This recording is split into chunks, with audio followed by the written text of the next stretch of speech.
Hello friends, ఈరోజు మన వీడియోలో పిఎల్సి ప్రోగ్రామింగ్ యూస్ చేసుకొని మోటార్ స్టార్టర్ సర్క్యూట్ అనేది ఏ విధంగా డ్రా చేయాలో ఈరోజు నేను మీకు చేసి చెప్తాను. సో ఛానల్ మీరు ముందుగా చూస్తున్నట్టయితే సబ్స్క్రైబ్ చేసుకొని అలాగే పక్కన ఉన్న బెల్ ఐకాన్ని యాక్టివేట్ చేసుకోండి. సో చాలామంది సబ్స్క్రైబ్ చేసుకోవట్లేదు. సబ్స్క్రైబ్ చేసుకొని అలాగే బెల్ ఐకాన్ని యాక్టివేట్ చేసుకుంటే మీకు వీడియోస్ అనేవి నోటిఫికేషన్ రూపంలో వచ్చేస్తాయి. సో ఇక్కడ నేను మీకు చూపిస్తున్నాను, చూసారా? ఇక మనకి సాఫ్ట్వేర్ అనేది ఓపెన్ చేసిన తర్వాత ఈ విధంగా మనకి ఫేస్ అనేది ఓపెన్ అవుద్ది కదా. ఇప్పుడు మనం ఇక్కడ ఏం చేస్తామంటే ఒక న్యూ ఫైల్ని సెలెక్ట్ చేసుకున్నాం అనమాట. ఓకేనా? ఒక న్యూ ఫైల్ని సెలెక్ట్ చేసుకొని అందులో మనం ప్రోగ్రామ్ అనేది రాయాలి. ఓకేనా? సో ఇక్కడ ఆల్రెడీ నేను న్యూ ఫైల్ ఒకటి సెలెక్ట్ చేస్తున్నాను. దీనికి మనం ఒక టైటిల్ అనేది ఇస్తున్నాం. చూసారు కదా, అక్కడ ప్రోగ్రామ్ ఫైల్ అని ఉందా, అందులో మనం ఒక టైటిల్ అనేది ఇవ్వాలి. సో టైటిల్ ఇచ్చిన తర్వాత మనం ఏం చేయాలంటే దాన్ని కింద ఓకే ఉంది కదా, ఓకే చేయాలి. ఓకే చేసిన తర్వాత మనకి అది మొత్తం ఈ విధంగా మనకి ప్రోగ్రామింగ్ ఎక్కడ చేయాలో ఆ ఇంటర్ఫేస్ అనేది ఓపెన్ అవుతుంది. సో ఇప్పుడు మనం స్టార్టర్ సర్క్యూట్కి ప్రోగ్రామ్ చేస్తున్నాం కాబట్టి మనకు కావాల్సినవి ఎన్ఓ ఒకటి, ఎన్సి ఒకటి, ఆక్సిలరీ ఎన్ఓ ఒకటి, అవుట్పుట్ కాయిల్ ఒకటి, 4 కావాలి మొత్తం. ఓకేనా? సో ఈ 4 మనం చూసుకొని చేసుకోవాలి. సో ఇప్పుడు నేను ఏం చేశానంటే ఒక ఎన్ఓ తీసుకున్నాను. ఓకేనా? లాటరల్ లాజిక్ కంట్రోల్ ఎన్ఓ అనేది ఒకటి తీసుకున్నాను. దానికి X0 అనే ఇన్పుట్ ఇచ్చానమాట. ఓకేనా? సో దీనికి ఒక ఇన్పుట్ ఇచ్చాను. అన్నిటికీ డిఫరెంట్ ఇన్పుట్స్ ఇవ్వాలి, గుర్తుంచుకోండి. సో నేను ఇక్కడ ఎన్సీ తీసుకున్నాను. ఎన్ఓ కాదు, ఎన్సీ తీసుకున్నాను. సో ఎన్ఓ అయినా తీసుకోవచ్చు, ఎన్సీ అయినా తీసుకోవచ్చు. నేను అది ఇంటర్చేంజ్ చేశాను అనమాట. మీకు ఎన్ఓ కావాలి ఎన్ఓ పెట్టుకోవచ్చు, ఎన్సీ కావాలి.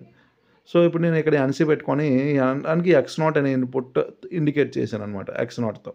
సో ఇక్కడ నేను ఏం చేశాను, X1 అనే ఇన్పుట్ అనేది ఎన్ఓకి ఇచ్చుకున్నాను. ఓకేనా? NO normally open. సో ఇప్పుడు నేను ఒక అవుట్పుట్ కాయిల్ ఏదైతే ఉందో దాన్ని నేను ఏం చేశానంటే Y0తో ఇండికేట్ చేసుకున్నాను. ఇప్పుడు మనకి ఆక్సిలరీ కాంటాక్ట్ కావాలి కదండి, దేన్ని ఆన్ చేయాలి? కాయిల్ని అయితే హోల్డ్ అయ్యి ఉండాలి ఆన్ చేసే సమయంలో. సో అప్పుడు మనం ఏం చేస్తామంటే ఆక్సిలరీ ఎన్ఓ కాంటాక్ట్ తీసుకున్నాం. సో దేన్నైతే మనం ఆన్ చేస్తున్నామో ఆ అవుట్పుట్ దాని మీద వేయాలన్నమాట. ఓకేనా? ద అవుట్పుట్ నేమ్ అనేది దాని మీద రాయాలి, ఇండికేట్ చేయాలన్నమాట. సో మీరు దేన్ని ఆన్ చేయాలనుకుంటున్నారో అవుట్పుట్ని ఎన్ఓ సింబల్ మీద రాయాలన్నమాట, అవుట్పుట్ నేమ్ అనేది. ఓకేనా? సో ఇక్కడ మీరు చూడండి, అవుట్పుట్ వై అనేది నేను సెలెక్ట్ చేసి రాస్తున్నాను, Y0 అనేది. సో Y0ని నేను ఆన్ చేస్తున్నాను కాబట్టి ఆక్సిలరీ ఎన్ఓ కాంటాక్ట్తో సో నేను దానికి Y0 అనేది తీసుకున్నాను అనమాట. Y0 అనేది నేమింగ్ ఇచ్చాను దానికి అవుట్పుట్. సో ఓకేనా, దాన్ని ఓకే చేశాను, అయిపోయింది. ఇంతే సర్క్యూట్, ఇంకేం లేదు. సో ఇది మనకి కరెక్టా కాదో మనం ఎగ్జిక్యూట్ ఎలా చేస్తామంటే దీన్ని ఫస్ట్ ఆఫ్ ఆల్ కంపైల్ చేయాలన్నమాట. కంపైల్ చేయండి. సో కంపైల్ చేసిన తర్వాత మీకు ఎండ్ అని వస్తుంది. సో అక్కడ మీరు చూస్తే కంపైల్ చేస్తున్నాను. ఓకేనా? ఎండ్ అని వచ్చింది, చూసారా? సో ఇప్పుడు నేను ఏం చేస్తున్నాను, సిమ్యులేటర్ అనేది ఆన్ చేస్తున్నాను. సో సిమ్యులేటర్ అనేది ఆన్ చేస్తున్నాను. సిమ్యులేటర్ని ఆన్ చేసిన తర్వాత రైట్ టు పిఎల్సి అనే దగ్గర యాక్సెప్ట్ చేయండి. దాని తర్వాత లాడర్ మానిటరింగ్ స్టార్ట్ అని ఉంటుంది. సో దాని మీద క్లిక్ చేసిన తర్వాత రన్ ప్రోగ్రామ్ అని రన్ మీద క్లిక్ చేసి ఎస్ చేయండి.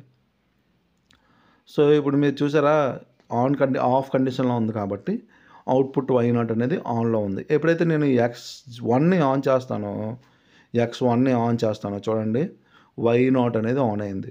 సో ఇది ఆక్సిలరీ కాబట్టి మనం X1 ఆఫ్ చేసేసినా కూడా అది ఆన్లోనే ఉంటుంది, ఎందుకంటే అది ఆక్సిలరీ కాబట్టి కింది ఎన్ఓ ఆక్సిలరీ. సో ఇప్పుడు నేను X0ని ఆఫ్ చేస్తేనే అది యాక్టివేట్ చేస్తేనే Y0 అనేది ఆఫ్ అవుతుంది. ఓకేనా? ఇదన్నమాట. సో ఇప్పుడు మళ్ళీ మీరు ఆన్ చేసినా కూడా ఆన్ అవ్వదు Y0 అనేది. సో ఈ విధంగా మనం సర్క్యూట్ డయాగ్రామ్స్ని డ్రా చేసుకొని దీన్ని మనం ప్రోగ్రామింగ్లో ఇంప్లిమెంట్ చేసుకోవచ్చు అనమాట. చూసారా, మళ్ళీ క్లియర్గా మళ్ళీ ఆన్ అయింది. సో యథావిధిగా మనకి ఇలాంటివి చాలా ప్రోగ్రామ్స్ అయితే ఉన్నాయి, బేసిక్ లెవెల్ ప్రోగ్రామ్స్. అలాగా మీకు మెల్లమెల్లగా క్రిటికల్గా ఉన్నవి కూడా నేను మీకు చెప్తాను, నేర్చుకోండి. ఓకేనా? సో ఇలాంటి మంచి వీడియోస్ అయితే మీకు చేయాలి అని అనుకుంటే కంపల్సరీగా మన ఛానల్ని సబ్స్క్రైబ్ చేసుకొని అలాగే పక్కన ఉన్న బెల్ ఐకాన్ని యాక్టివేట్ చేసుకొని వీడియోకి ఒక లైక్ వేసుకుంటే మీకు మంచి వీడియోస్ అనేవి చేస్తాను. మీరు నేర్చుకున్న వాళ్ళకి బేసిక్స్ అనమాట. ఓకేనా?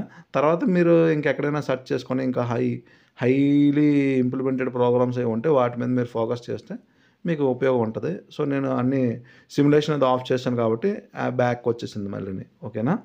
సో ఇదనమాట. సో వీడియో మీకు నచ్చినట్టయితే లైక్ చేయండి, షేర్ చేయండి, సబ్స్క్రైబ్ చేసుకోండి. ఇది వీడియో అనమాట. ఈ విధంగా మనం ప్రోగ్రామ్ అనేది చేస్తాం. Thank you.